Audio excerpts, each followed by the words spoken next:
Dame de beber, temas de espiritualidad, por el padre José María Iraburu.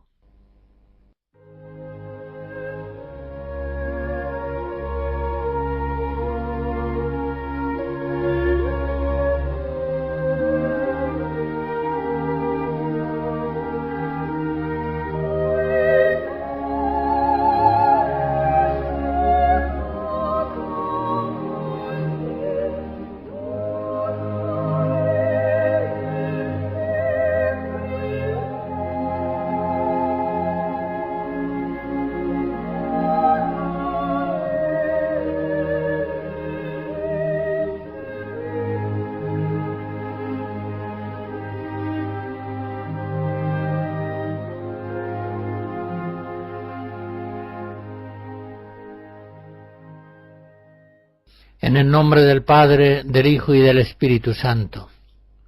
En este rato de meditación, ven Espíritu Santo sobre nosotros, ilumina nuestros corazones y enciéndelos en el fuego de tu amor. Hablamos ya en anteriores conferencias de que Dios es amor, de que Dios nos amó primero, de que nosotros hemos de amar a Dios. Hablaré ahora de el amor al prójimo, ese mandamiento maravilloso que Dios nos da y que, unido al amor a Dios, constituye el centro absoluto del cristianismo. Amarás al prójimo como a ti mismo. Se nos dice en el mandamiento segundo que Jesús declara semejante al primero, en Mateo 22. Ese mismo precepto se formula en el Evangelio con otras formas análogas. Quizá la más preciosa es aquella de la última cena, cuando Jesús dice a los discípulos: «Amaos unos a otros como yo os he amado». Pero también hemos de recordar normas como aquella que da en Mateo 7 Jesús: «Cuanto quisiereis que os hagan a vosotros los hombres, hacédselo vosotros a ellos, porque esta es la ley y los profetas». Ya la ley mosaica efectivamente prescribía, por ejemplo en Levítico 19, amarás a tu prójimo como a ti mismo. En este sentido, el mandamiento al prójimo no es nuevo, lo propone Jesús reiterando el mandato del Antiguo Testamento. Es nuevo y completamente nuevo en cuanto que Jesucristo nos comunica el Espíritu Santo, el Espíritu del amor divino trinitario, y eso nos da una posibilidad sobrehumana para cumplir ese grandioso mandato. Llama la atención que en el Nuevo Testamento se habla de el amor a Dios con una relativa sobriedad. Se da por supuesto y se afirma en alguna ocasión explícitamente que es el mandamiento primero y principal. Pero el Nuevo Testamento se centra sobre todo en el amor al prójimo. En ocasiones parece que es el único precepto. En la última cena Jesús insiste en él, cuando dice a los apóstoles: «Os doy un precepto nuevo, que os améis unos a otros como yo os he amado. En esto conocerán todos que sois mis discípulos, si tenéis caridad unos para con otros». Juan 13. La misma insistencia de esa enseñanza de Jesús la encontramos en los apóstoles. San Pablo, por ejemplo, en Gálatas 5, dice que toda la ley se resume en este solo precepto: amarás a tu prójimo como a ti mismo. Y en el capítulo 6 de Gálatas añade: esta es la ley de Cristo. Efectivamente, los que en el Espíritu Santo hemos recibido la filiación divina, hemos recibido el espíritu del amor de Dios que ama a los hombres. Por tanto, si somos dóciles a Él, amaremos siempre a nuestros hermanos. Es Dios que vive en nosotros como en un templo, el que internamente, por su Espíritu, ama a través de nosotros a los hombres. Y tengamos en cuenta que Dios tiene en sí mismo, en su propia bondad, la causa de su amor a los hombres. Él nos ama porque Él es bueno, con un amor difusivo de su bondad. No nos ama porque nosotros seamos buenos. Nosotros somos malos, somos pecadores.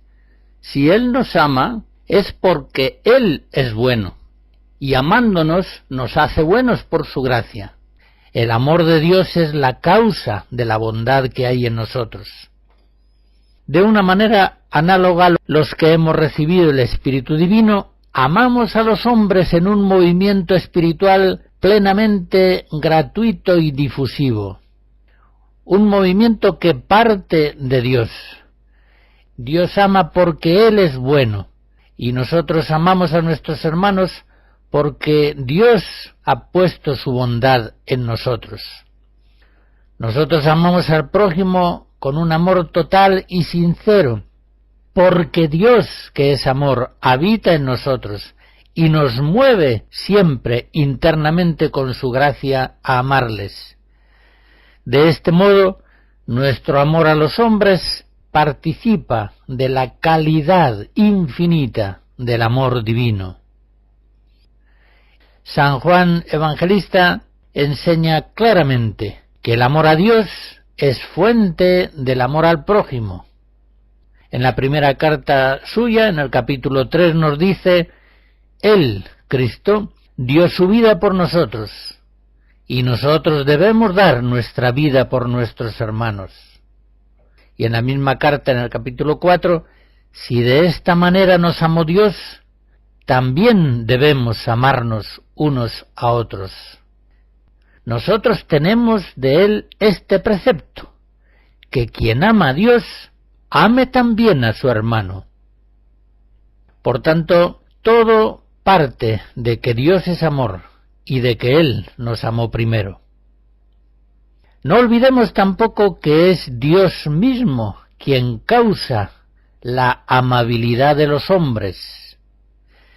En realidad, no es posible que amemos al prójimo por sí mismo sin referencia a Dios, pues nuestro prójimo no tiene en sí mismo ni su razón de ser, ni su razón de ser amado. Al prójimo, como se ha dicho siempre en la tradición cristiana, le amamos por Dios. Dios es la causa del amor que tenemos a nuestros hermanos. Él es el que nos mueve a ese amor. Y Él es el que pone en nuestros hermanos la amabilidad, pues Él les está dando el ser, la bondad y la belleza. Escucharemos en las pausas musicales fragmentos de la Sinfonía Primera de Brahms.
El amor a Dios y el amor a los hombres son inseparables en el misterio de la caridad cristiana. Son tan inseparables que uno se verifica por el otro. Así, por ejemplo, aquella enseñanza de Jesús en el Evangelio: Dios no acepta la ofrenda de nuestro amor en el altar, sino estamos unidos por el amor a nuestros hermanos. Mateo 5. El apóstol San Juan en su primera carta afirma esa verificación de un amor por el otro de una manera muy clara. Si uno dice amo a Dios, pero aborrece a su hermano, está mintiendo. 1 Juan 4. Es falso ese pretendido amor a Dios si no estamos amando a nuestros hermanos. Pero por otro lado nos dice el mismo San Juan: conocemos que amamos a los hijos de Dios en que amamos a Dios y cumplimos sus mandamientos. 1 Juan 5:2. Por tanto, el amor a Dios y el amor al prójimo se verifican el uno al otro mutuamente. Son inseparables. Otra enseñanza fundamental del Evangelio sobre la caridad cristiana consiste en que el amor al prójimo tiene una cierta primacía de ejercicio sobre el amor a Dios mismo, aunque éste ciertamente sea el amor primero y más excelente. Esta doctrina tradicional encuentra en San Agustín un maestro perfecto. Él nos dice así: el amor a Dios es el primero en la jerarquía del precepto, pero el amor al prójimo es el primero en el rango de la acción. Tú, que todavía no ves a Dios, amando al prójimo haces mérito para verle. Es una doctrina que encontramos en todos los maestros espirituales cristianos. Oigan, por ejemplo, esta enseñanza de Santa Teresa en las Quintas Moradas, capítulo 3. Cuando yo veo almas muy diligentes en atender la oración que tienen y muy encapotadas cuando están en ella, me hace ver cuán poco entienden del camino por donde se alcanza la plena unión con Dios. ¿Piensan que allí está todo el negocio? Pues no, hermanas, que no. Obras quiere el Señor. Y que si ves una enferma a quien puedes dar algún alivio, no se te dé nada de perder esa devoción y te compadezcas de ella. Y si tiene algún dolor, te duele a ti. Y si fuera menester, ayunes para que ella pueda comer. Cuando os viereis faltas de esto, aunque tengáis devoción y regalos y alguna suspensioncilla en la oración de quietud, creedme que no habéis llegado a la unión. Y pedid a nuestro Señor que os dé con perfección este amor al prójimo.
En el punto anterior de nuestra meditación veíamos cómo amor a Dios y amor a los hombres son inseparables, se exigen mutuamente, se verifica un amor por la veracidad del otro.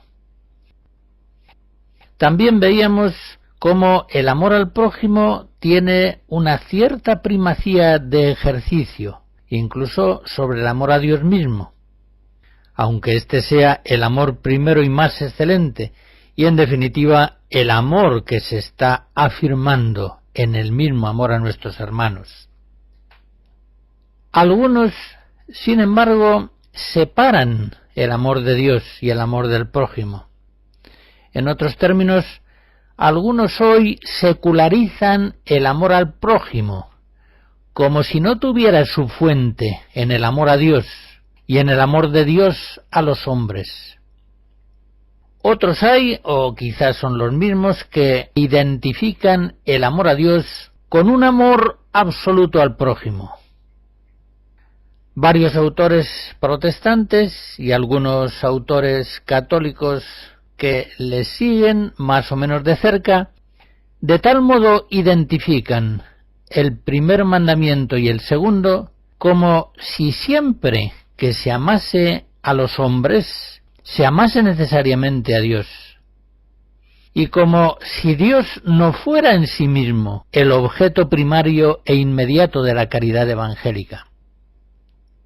Estas enseñanzas está claro que se apartan de la doctrina bíblica y de la tradición católica. Las Sagradas Escrituras no identifican sin más el amor a Dios y el amor al prójimo. Otros hay también, y quizá sean los mismos, para quienes el hombre debe ser amado en sí mismo, no por Dios, como si estimaran que la referencia a Dios en el amor al prójimo debilitara a éste o lo vaciara de su autenticidad genuina. Pero esto también es un error, y un error grave. Con un ejemplo, si alguien nos dijera: amen a sus hermanos, pero prescindiendo de que tienen alma, pensaríamos que ese alguien estaba loco. ¿Qué ganan nuestros prójimos con que les amemos pensando que no tienen alma? ¿Cómo les podremos amar si prescindimos de aquello que en ellos es más real y más precioso? Pues bien, de un modo análogo, ¿cómo podremos amar a nuestros hermanos prescindiendo de la relación que tienen con Dios? Nuestros prójimos, privados de Dios, realmente se quedan en nada. Es Dios la causa de su ser, la causa de su bondad, la causa de su amabilidad radical como criaturas. Por otra parte, en ese supuesto erróneo, ¿cómo podríamos amar al loco, al criminal, al subnormal, o a la persona que para la comunidad, para la familia, es un puro lastre, es una causa continua de sufrimiento? ¿Cuál es la razón de amabilidad de seres humanos de esta categoría? Con razón, San Ignacio de Loyola considera que Dios da una gracia muy grande cuando el alma viene a inflamarse en amor de su Creador y Señor, y consecuentemente, cuando ninguna cosa creada sobre la haz de la tierra puede amar en sí, sino en el Creador de todas ellas. Eso lo dice en los Ejercicios, en el número 316. Las consideraciones anteriores nos llevan de la mano a examinar otra cuestión que tiene una gran importancia y es muy actual. Filantropía y caridad no pueden identificarse. Son dos clases distintas de amor, que es preciso distinguir. El que no distingue, confunde. En tanto que filantropía es amor de naturaleza, y por supuesto de naturaleza carnal, herida por el pecado.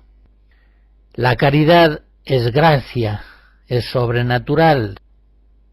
Ahora bien, naturaleza y gracia, aunque sean realidades distintas, no son cosas separadas y menos contrapuestas. La gracia perfecciona y eleva la naturaleza. Y del mismo modo, la caridad sana, perfecciona y eleva la filantropía, el amor natural. Es posible, y así lo enseña San Pablo explícitamente, que un hombre dé su hacienda o la misma vida corporal y que si lo hace sin caridad, ese amor no le aproveche en orden a la vida eterna. 1 Corintios 13. Por tanto, se distingue filantropía y caridad. Y en ese mismo sentido enseña Santo Tomás: quien tiene caridad a Dios, con la misma caridad ama al prójimo. Pero uno puede amar al prójimo sin tener la virtud de la caridad, con otra clase de amor. Suma Teológica, Secunda 18.2. Los padres de la Iglesia han insistido siempre en la novedad radical de la caridad cristiana, cifrándola en la recepción del Espíritu Santo, el amor divino que ha sido difundido en nuestros corazones. Así, por ejemplo, leemos en San Agustín: los cristianos escuchan y guardan estas palabras: os doy un mandamiento nuevo, que os améis mutuamente. Pero no como se aman quienes viven en la corrupción de la carne, ni como se aman los hombres simplemente porque son hombres, sino como se aman todos los que se tienen por dioses e hijos del Altísimo, y llegan a ser hermanos de su único Hijo, amándose unos a otros con aquel mismo amor con que Él los amó. Este amor nos lo concede, es pues un amor de gracia, este amor nos lo concede aquel mismo que dijo: como yo os he amado, amaos vosotros mutuamente. Para esto nos amó, precisamente, para que nos amemos unos a otros. Es decir, con su amor hizo posible que nos vinculáramos estrechamente, y como miembros unidos por tan dulce vínculo, formáramos el cuerpo de tan espléndida cabeza. Textos como este de San Agustín nos enseñan claramente cuál es la doctrina católica, la doctrina bíblica y tradicional. Filantropía y caridad se distinguen, no se confunden. Se distinguen por el motivo, por el fin, por los medios, por la eficacia, por el premio. Lo podemos ir analizando punto por punto. Filantropía y caridad se distinguen por el motivo. El amor filantrópico ama al hombre por sí mismo, por sus propios valores naturales, los que tenga: salud, belleza, fuerza, bondad, inteligencia. Ama a los hombres sin relación con Dios. Y claro, por eso es amor que se debilita, que se cansa de amar, o es amor que cesa cuando disminuyen o desaparecen esos valores. Cuando una persona deja de ser bella, agradable, inteligente, servicial, el amor natural deja de amarle. El amor caritativo, por el contrario, tiene otro motivo. Sin ignorar, por supuesto, o menospreciar esos valores del hombre, la caridad le ama movido por el amor del mismo Dios, como una irradiación gratuita y difusiva de su bondad. Dios nos ama porque Él es bueno, no porque nosotros lo seamos. Y nosotros, hijos de Dios, que hemos de ser perfectos como nuestro Padre Celestial, amamos a nuestros hermanos porque Él vive en nosotros, porque Él ha puesto en nosotros su bondad difusiva. Y por eso tenemos capacidad de seguir amando a nuestros hermanos, aunque pierdan ciertos valores, aunque sean unos malvados, aunque sean nuestros enemigos personales. Filantropía y caridad se distinguen también por el fin. La filantropía pretende el bien natural del hombre amado, el bien temporal, Pero la caridad, al mismo tiempo que pretende esos bienes temporales y naturales, más todavía pretende el bien sobrenatural y eterno, que va unido a la glorificación de Dios en el mundo. Filantropía y caridad se distinguen por los medios. La filantropía es amor que, para obtener sus fines, usa medios exclusivamente naturales. La caridad, en cambio, emplea medios naturales y sobrenaturales. Piensen, por ejemplo, en unas religiosas asistenciales que dedican su vida a la atención abnegada de los pobres, de los más miserables. Estas religiosas, para su dedicación de amor continuo a los hermanos, emplean como medio potenciador la oración, los sacramentos, la vida virginal, al mismo tiempo que tantos otros medios naturales, medicinas, alimentos, casas, refugios, y lo hacen de tal modo que los mismos medios naturales son empleados según la nueva lógica de la fe y la nueva potencia de la caridad sobrenatural. También filantropía y caridad se distinguen por su eficacia, por su fuerza efectiva. La fuerza benéfica de una ONG formada por agnósticos bien intencionados suele ser muy inferior a la fuerza benéfica de una misión católica. En esta, el amor muestra una abnegación, una capacidad de entrega y una duración de años, de decenios, que difícilmente se encuentra en una ONG, basada, como digo, solamente en un amor natural, compasivo. Algo semejante podríamos decir al comparar un matrimonio civil basado en el amor natural con un matrimonio sacramental basado en la fuerza del amor de Cristo. Esas bodas civiles fácilmente terminan en divorcios, mientras que el matrimonio sacramental cristiano, edificado sobre la roca de la fe, de la esperanza, de la caridad, de la virtud sobrenatural de la caridad, muestra una fuerza de amor, de perduración, de fecundidad que raramente se encuentra en los matrimonios meramente civiles. La filantropía no muestra gran eficacia, pues es amor del hombre adámico que está enfermo, y que está enfermo concretamente en su voluntad, en su capacidad de amar con abnegación. Suele ser pues un amor que tantas veces se reduce a la familia o a los amigos o a un cierto sector social o ideológico que resulta afín. Es un amor frecuentemente interesado, que está necesitado de gratificaciones sensibles y que por eso mismo cesa fácilmente con lo adverso, con la falta de gratitud, y que es capaz de pervertirse incluso en grandes crímenes.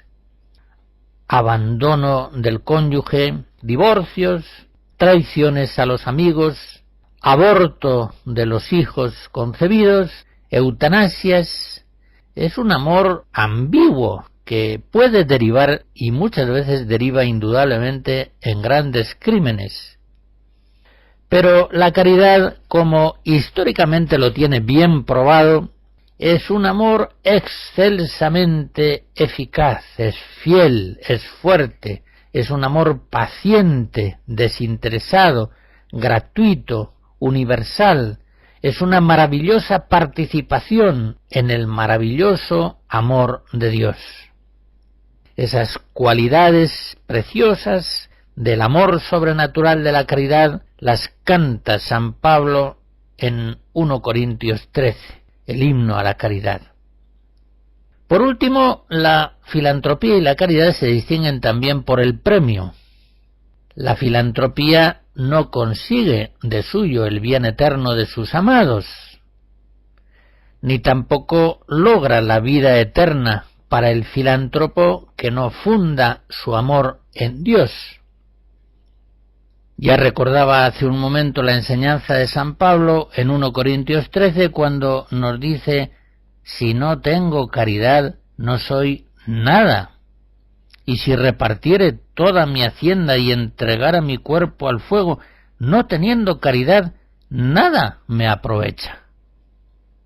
Por el contrario, los actos de la caridad, los actos del amor sobrenatural, aunque sean mínimos, el don de un vaso de agua fresca, Mateo 10, aunque estén realizados en lo secreto y nadie los advierta, reciben un premio inmenso del Padre Celestial que ve en lo secreto, Mateo 6. No debemos mirar, por supuesto, con menosprecio, menos aún con aversión, la filantropía, el amor natural. Podríamos decir que es un prólogo al logos del amor sobrenatural, una preparación al Evangelio. Pero no podemos igualar filantropía y caridad, porque son muy diferentes. Por lo demás, para un cristiano, un amor filantrópico es un amor absolutamente deficiente. Él está llamado como hijo de Dios a participar de la naturaleza divina. Él está llamado a amar a los hermanos con el amor de Dios, con ese amor que ha sido difundido en nuestros corazones por el Espíritu Santo que nos ha sido dado. El cristiano está llamado a amar a los hermanos con los motivos, los fines, los medios, la eficacia, la calidad propias del amor sobrenatural de la caridad.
Me van a perdonar que insista un poco en estos análisis prolijos sobre la verdadera naturaleza de la caridad cristiana, porque es que precisamente el amor al prójimo, siendo el centro de nuestra vida espiritual, ha de ser entendido a la luz genuina de la fe y ha de estar libre de toda visión errónea.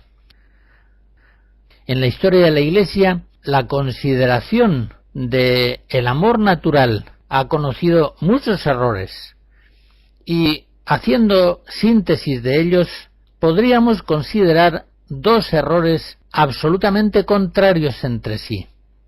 El primer error es el de aquellos que han negado la posibilidad misma de la filantropía. Dicho en otras palabras, han considerado, como Bayo en el siglo XVI o Jansenio a principios del siglo XVII, que el amor del hombre, uno de dos: o es un amor de viciosa concupiscencia o es caridad sobrenatural. Por tanto, en esta visión, que prácticamente niega la posibilidad de una filantropía auténtica, todo aquello que puedan obrar los pecadores, los que no están en gracia de Dios, todo será pecado. En esta visión, por ejemplo, viniendo a algún caso concreto, todo aquello que haga una mujer que vive en adulterio, sacrificios por su amante, a veces heroicos, desvelos abnegados por sus hijos, todo es pecado, y solo pecado.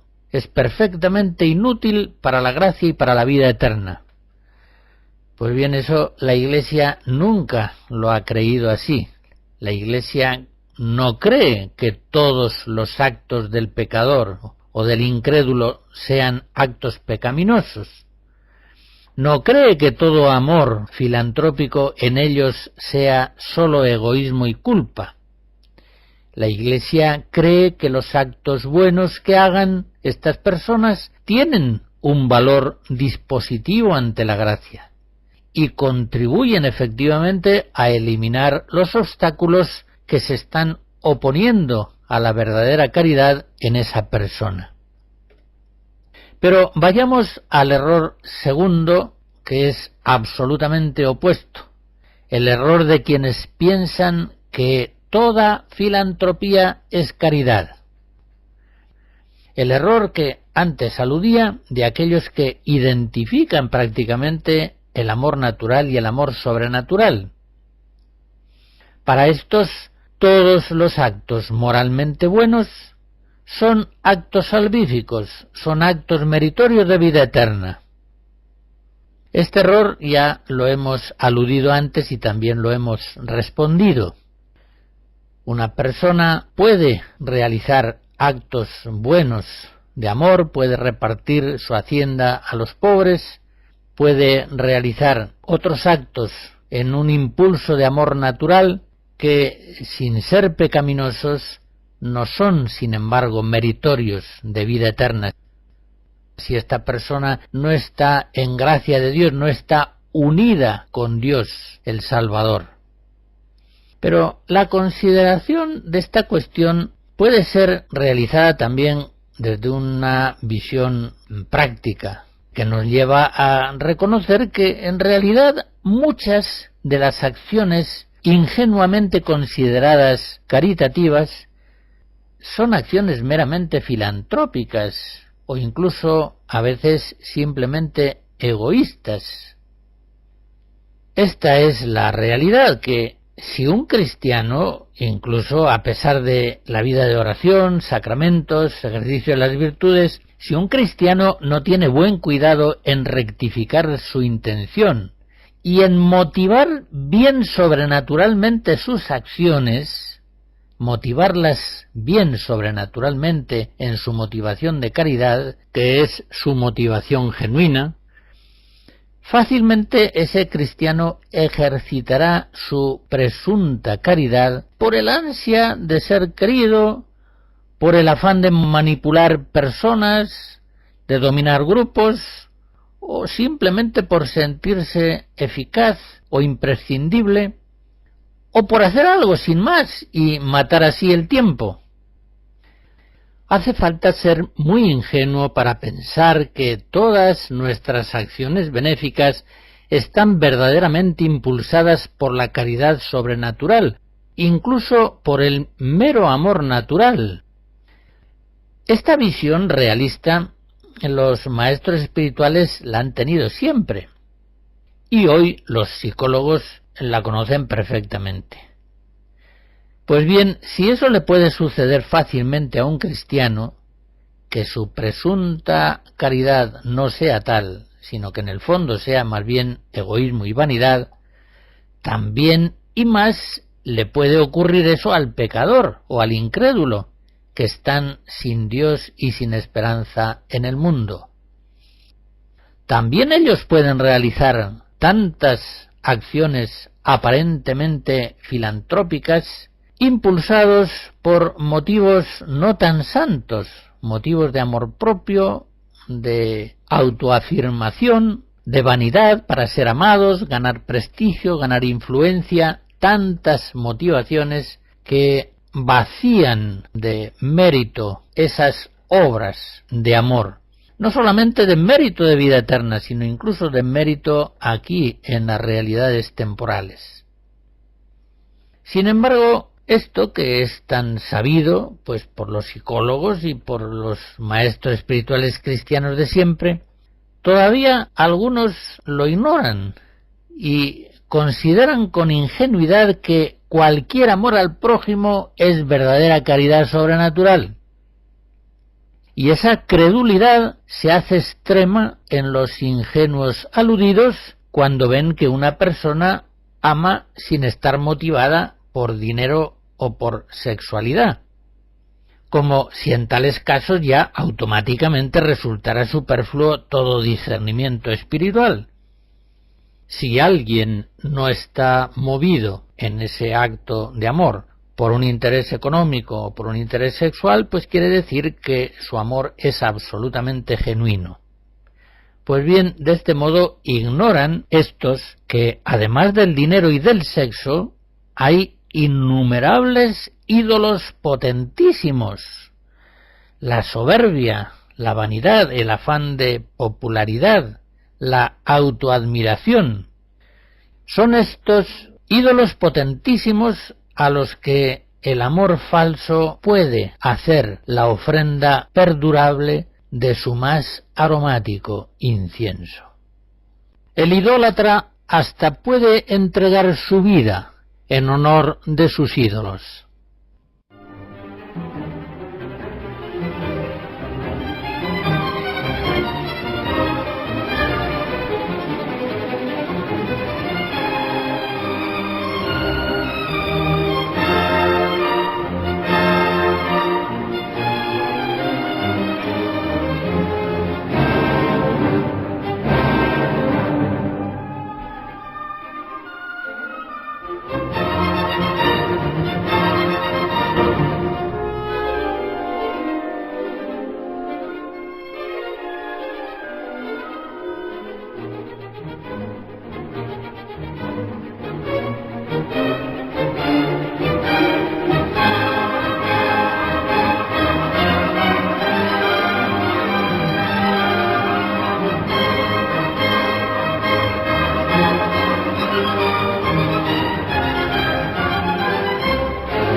Recordadas las consideraciones anteriores, yo creo que estamos en condiciones de dar una visión positiva y precisa de la virtud sobrenatural de la caridad.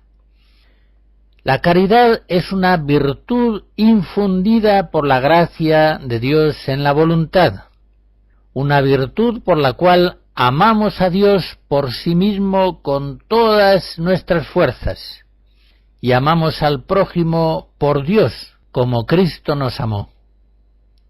La caridad es un amor afectivo que debe producir un obrar efectivo, tanto si se trata del amor a Dios como del amor a los hermanos.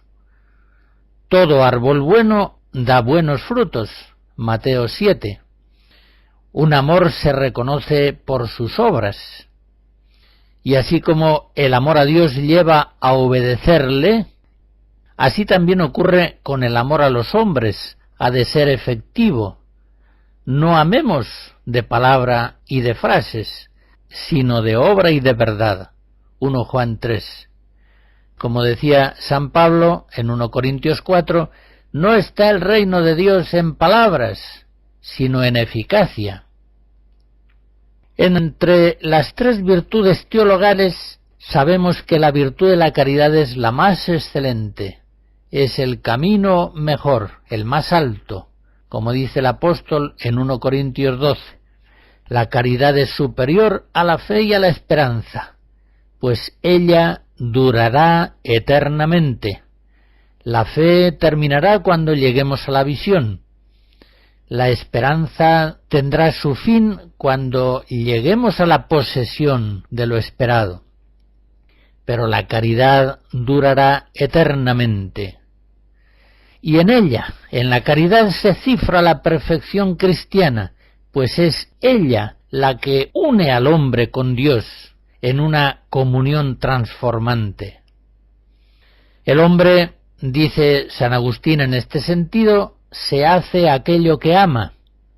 Si amas la tierra, eres tierra, pero si amas a Dios, ¿qué diré? Sino que eres Dios.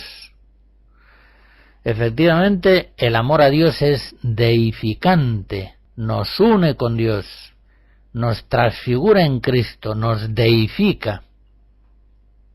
Otro aspecto importante de la virtud de la caridad. La caridad activa, la caridad impera con la fuerza de su amor el ejercicio de todas las virtudes. Por eso el mismo apóstol exhorta que todas vuestras obras sean hechas en caridad. 1 Corintios 16. La caridad, como digo, impera, debe imperar el ejercicio de todas las virtudes. La caridad nos lleva a ser justos, a ser benignos, a ser castos, a ser laboriosos, a ser veraces, pero todas estas virtudes, al estar impulsadas por la caridad, de ella reciben su perfección y su mérito. Como dice Santo Tomás, el mérito de vida eterna pertenece primordialmente a la caridad, y a las otras virtudes pertenece en cuanto que sus actos sean imperados por la caridad. Summa Teológica Prima Secunde 114.4. Otra observación importante, la caridad es un amor que debe crecer siempre, más y más. Y la caridad ha de crecer en un doble sentido. Por una parte, ejercitándose en actos cada vez más intensos, más puros, de más calidad sobrenatural. Pero en segundo lugar, ha de crecer también en extensión, ha de crecer también teniendo sobre todas las demás virtudes un influjo, un imperio cada vez más actual, más extenso, esto es, más universal en todos los actos de nuestra vida moral. Tiene que llegar un momento en que sea la caridad el motor continuo de toda nuestra vida, de todos nuestros actos, del ejercicio de todas nuestras virtudes. Por último, quiero insistir en que la caridad es una virtud infundida por la gracia en la voluntad. En la voluntad, no necesariamente en el sentimiento. Algunos hay que radican más la caridad en el sentimiento que en la voluntad, y eso les lleva a muchos errores. Dudan de su amor a Dios cuando no sienten ese amor, sino que sienten frialdad o incluso repugnancia sensible por las cosas de Dios. A estos hay que recordarles que el amor se fundamenta en la voluntad. Por la voluntad es por la que el hombre quiere, ama, elige, obedece, da, se entrega. Por tanto, independientemente de lo que el cristiano siente o deje de sentir en su relación con el Señor, el cristiano ama al Señor en la medida en que guarda sus mandamientos, es decir, en la medida en que hace suya la voluntad divina. El que recibe mis preceptos y los guarda, ese es el que me ama. Juan 14. Y lo mismo hemos de decir respecto a caridad al prójimo. ¿Cuántos hay que dudan de la veracidad de su caridad fraterna, alegando sentir una aversión irresistible, por ejemplo, a una cierta persona? Sin duda hay que decir que el amor de la voluntad tiende a arrastrar consigo la inclinación del afecto sensible, dada la unidad de la persona humana. Pero esto no sucede de un modo necesario. A veces puede haber una caridad sincera a un hermano nuestro, siendo así que el sentimiento siente hacia él verdadera repugnancia. Si nosotros de verdad procuramos su bien, y lo procuramos de palabra y de obra, si nos mostramos amigables, fraternales, serviciales, es auténtica nuestra caridad hacia esa persona, aunque repugne a nuestro sentimiento. Y es cierto, como hace un momento señalaba, que a la larga cuando la voluntad se ejercita persistente, fielmente, en su amor hacia un hermano, por mucho que éste nos repugne sensiblemente, llega un momento en que nos resulta incluso agradable. Es lo que cuenta Santa Teresita que a ella le ocurrió con la Madre San Pedro. Quizá no pocos de ustedes conozcan la historia. Cuenta Teresita que fueron tan intensos y numerosos los actos de caridad que hubo de realizar hacia esa madre que al final le resultaba sensiblemente simpática. Esto es una cosa que se comprende perfectamente, dada la unidad de la persona humana. Bajo la acción transformante de la gracia, entra dentro de la lógica psicológica del amor.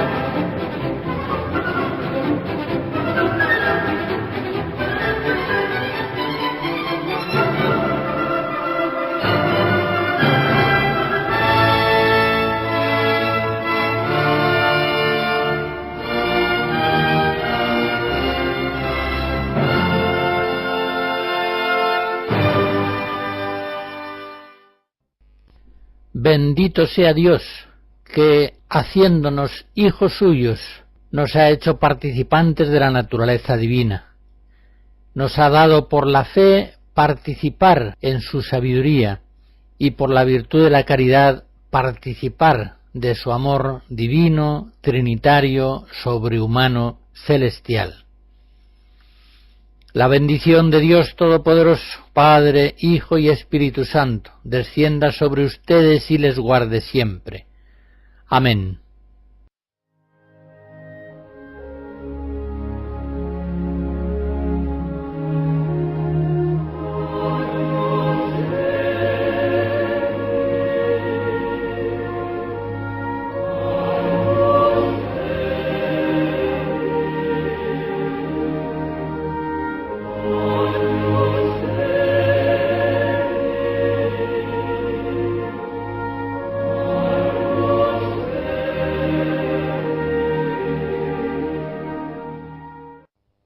Hemos escuchado Dame de beber, temas de espiritualidad por el padre José María Iraburu.